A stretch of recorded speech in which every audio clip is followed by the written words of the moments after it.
Gaza में अब सारे प्रतिरोधी समूह एक साथ मिलकर इजराइल के ऊपर टूट पड़े हैं। चाहे वो हमास की अल-कासिम ब्रिगेड हो, अल-कुद्स ब्रिगेड हो या फिर फिलिस्तीनी इस्लामिक जिहाद ग्रुप, ये सभी एक नई रणनीति के साथ आईडीएफ के ऊपर हमलावर हैं। ये सभी इजरायली सेना के ऊपर बारूद बरसा रहे हैं और इन हमलों को देखकर अब ऐसा लगता है कि गाजा युद्ध एक ऐसी स्थिति में पहुंच चुका है जहां से इजरायली सेना अब आगे नहीं बढ़ सकती है, बल्कि उल्टा हमास दोबारा से दोगुनी ताकत के साथ आईडीएफ के ऊपर हावी होता जा रहा है।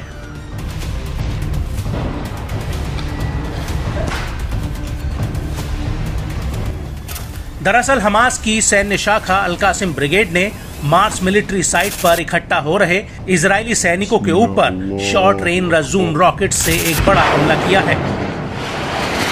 और जब ये हमला हो रहा था तो उसी वक्त खान यूनिस के पूर्व में अल-कासिम ब्रिगेड ने इजरायली सैनिकों के जमावड़े पर एक ड्रोन हमला कर दिया, जिसमें इजरायली सेना को भारी नुकसान होने की खबर है। वहीं दूसरी तरफ राफा में इस्लामिक जिहाद की सैन्य शाखा अल-कुद्स ब्रिगेड ने दक्षिणी राफा के तल अल सुल्तान में ताबड़तोड़ तरीके से इजरायली सैनिकों के टैंकों को उड़ा दिया है।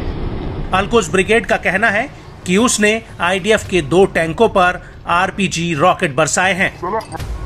अल-कुद्स ब्रिगेड ने इस हमले का एक वीडियो भी जारी किया है। अल-कुद्स के इस वीडियो में दिख रहा है कि दूर मलबे के बीच आईडीएफ के 2 टैंक खड़े हैं, जिनके ऊपर अल-कुद्स के लड़ाके एक खंडर पड़ी इमारत के भीतर से घात लगाते हैं और इसके बाद ये दोनों लड़ाके इस खंडहर से निकलकर आगे की तरफ बढ़ते हैं। खंडहर की छत से इन दोनों टैंकों पर आरपीजी रॉकेट दाग दिए जाते हैं, जिसमें जोरदार ब्लास्ट होता है।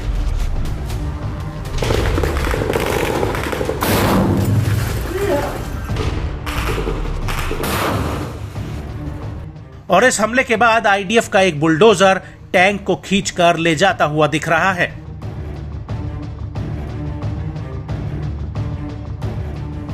इस हमले के बाद उत्तर पूर्व खान यूनिस के अल-मारीस स्कूल और अल समीरी में भी इजरायली सेना प्रवेश करने की कोशिश कर रही थी, लेकिन तभी अल-कुद्स के लड़ाके इन सैनिकों पर भी मोर्टार गोलों का एक जत्था फायर कर देते हैं।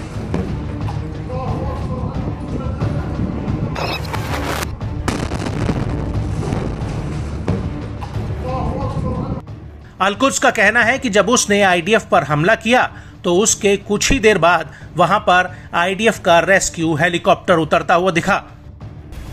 अल-कुद्स का कहना है कि उसने नेट्ज़रीम एक्सिस में भी अब्दुल कादिर अल हुसैनी ग्रुप के साथ मिलकर इजरायली सैनिकों पर 107 mm के रॉकेट दागे हैं। हालांकि इन हमलों के बीच इजरायली सेना की बंधकों की रिहाई को एक तगड़ा झटका लगा है। दरअसल अल-कासिम ब्रिगेड के प्रवक्ता अबू उबैदा का कहना है कि इस लड़ाई के दौरान इजराइल का एक बंधक मारा गया है। अबू उबैदा का कहना है कि जिस लड़ाके को उस बंधक की सुरक्षा में लगाया गया था, उसी लड़ाके ने इजरायली बंधक की जान ले ली है। उसने ऐसा इसलिए किया क्योंकि इजरायली सेना के हमले में उसके 2 बच्चे मारे गए थे, जिसकी वजह से प्रतिशोध की भावना में आकर उसने ऐसा कदम उठाया। हालांकि अबू उबैदा ने कहा कि हमारे सिद्धांत बंधकों के साथ ऐसा बर्ताव करने की अनुमति नहीं देते हैं और बंधकों की जान को अगर कोई भी खतरा पैदा होता है तो उसकी जिम्मेदार खुद इजरायली सेना होगी।